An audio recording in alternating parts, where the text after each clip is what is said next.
What swayed you to allow this to happen and to get involved?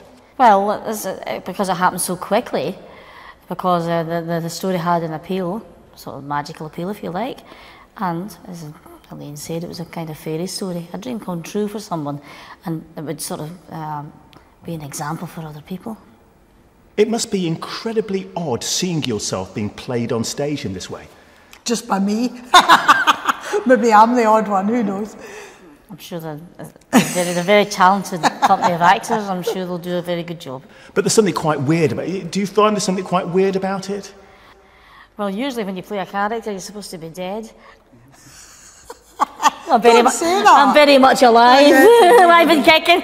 Well, it's not like, actually, that was another aspect to the story, that it's not like playing Judy Garland or taking on, or I'm not doing an impersonation of Susan, that, you know, I'll leave that to other people. But that Susan's story is very much alive. Susan's very much, and it's a continuing story. So when we were writing it, we had to think, where do we take it to the point, and actually the fairy story for me is when the arc of it gets to when she walks out in America and she's #1 in the States, and the crowd, and we felt that was a wonderful place to end that part of Susan's story. And then the rest is ongoing, and that's wonderful. So it's strange though, because invariably you're right, when they do musicals about people, Evita or whatever, the people are usually gone. Well, because they're usually considered maybe figureheads or something like that. That's right. You know, don't know if I fit in. It's an ordinary person like me.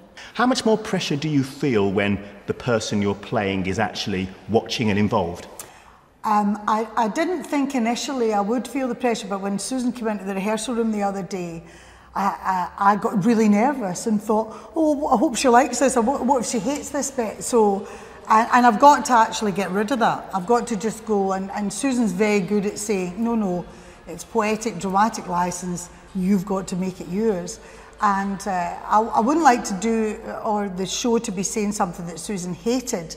But by the same point, I know that Susan wouldn't want it to be a saccharine, sweet version of her life either. I'm not speaking for Susan here, but I would agree with you. Yeah, would you? That it's a real, and because it's a real story, and the connection with the audience, and I've got to give Susan that voice. So, but it is quite daunting actually. When Susan's in the room, I get, I want to go to the toilet a bit more.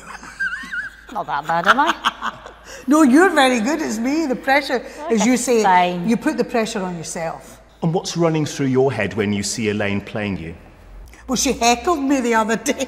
When I started doing a monologue, she started shouting out, and I had to say, don't heckle me, it's bad enough.